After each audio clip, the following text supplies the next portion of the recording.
Yeah, I thought our second half was really good. I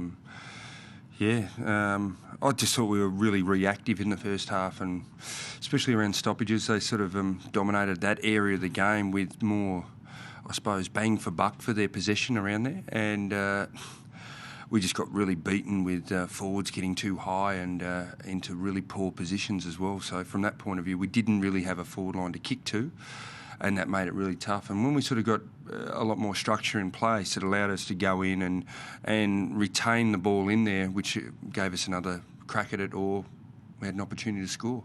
Does it suggest that Jared Lake's going to be really important to getting back in form for the finals?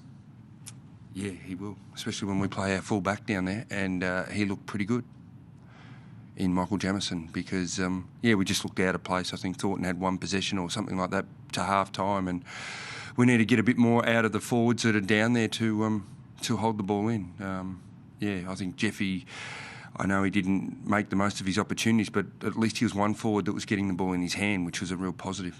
Yeah. Were they coming up pushing high because in search of the ball because you were getting done around the middle, or is that the reason? Probably we're getting done around the middle, but I didn't think that we're getting done and probably lost some of the stoppages. The numbers weren't. It wasn't a landslide. It wasn't like it was 15 stoppages at half-time differential. It was about 2 or 3. So our forwards just got sucked up. We got beaten, I suppose, early in the game with some loose ball and some of the big 50-50 wins. I thought they won some real critical ball early in the game as well, which gave them the momentum.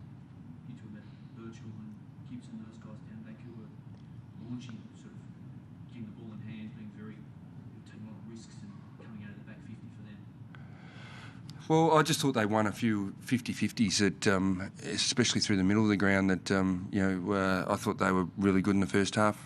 Probably by the end of the game, I think we probably had 6 out in the fulls by three-quarter time, something very high. I couldn't give you the exact number, but at the end of the game, we've kicked 3-6 to 2-2 or 2-3 in the last quarter, and if you look at their goals, we had a player who was goal side that fell over and Buddy kicks it, and Smith kicks one where he's getting pushed near the boundary line, scores, and we missed one from the top of the goal square, running into the 50 arc by ourselves.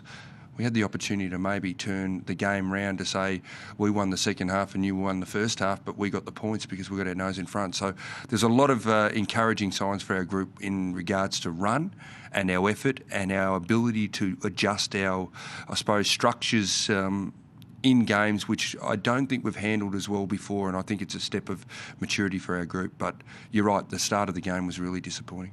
Is it more of a step forward or a step back than Brett tonight? I thought it was a step forward. I thought, if we could rewind the clock and let's change the first half, it'd be great to do that, but we don't. And we had the ability to do something in the second half, and I thought it was a real step forward. We didn't, I suppose, succumb to their pressure, and by the end of the game, they were just trying to kick the ball and not really look. And they've been marking the ball uncontestedly for the last, 5 or 6 weeks and getting high, into the hundreds and, 105 against Collingwood, 160 against the Bulldogs. We kept them to 73, and I thought that was a great step for our press, the way we zoned, guarded space, ability to cover, single coverage. I thought it was a real step defensively for us as a group. You got the surge in the second half without the skipper effectively. I mean, you just have Knox and not the influence that he obviously normally is. Yeah, that was encouraging. I thought Walker's second half to go into the middle and give us some run was really encouraging, and we tried that last week over there in the west because of his running ability, and the heat was around 24 or 25 degrees, so it was good to get him this week into the middle and get going and give us some dash. So I thought Simpson was a very good player for us all game, and Scotland was pretty solid as well. But I thought, on that, Joseph, his job on Cyril was outstanding, and really I thought Henderson did a great job on Buddy. I think it's pretty hard for a defender to defend a ball that gets turned over by your teammate, and he, Buddy's running towards goal by himself, and probably the one Thornton had him but fell over, and he probably didn't have to run back because we had a player on him. So really kicked 2 goals on Henderson. I thought he did a pretty serviceable job. Makes it hard to win a top 4 berth now, doesn't it? What does this loss mean for the bigger picture, you think, your finals chances? Not much. We're just going to have to win our finals. It's not going to change for us. We want to get ourselves into a position to get a home final. We get that opportunity. We know where we're heading, and we know pretty much where our list is from a personnel point of view. So it'll be great for us to recharge the batteries, have a few days off, and really look at St Kilda, get one more chance to rehearse, and get ready for finals. It's a positive, the bye.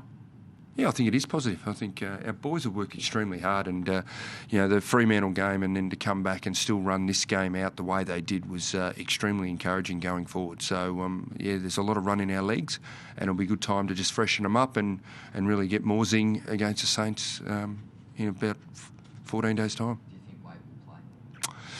I think this week will be a really big week for him personally to get back. He needs to play VFL this week to really stake a case for finals.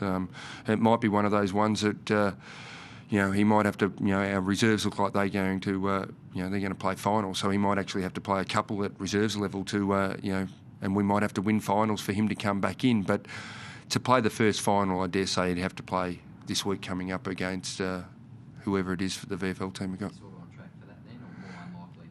Not sure. It's he ran today, so I don't know the result. It'll be how he pulls up. That's the main thing. We're governed by probably pain and I suppose how it's travelling after the event. So we'll find out more tomorrow, and we'll just keep pushing on if it's heading in the right direction.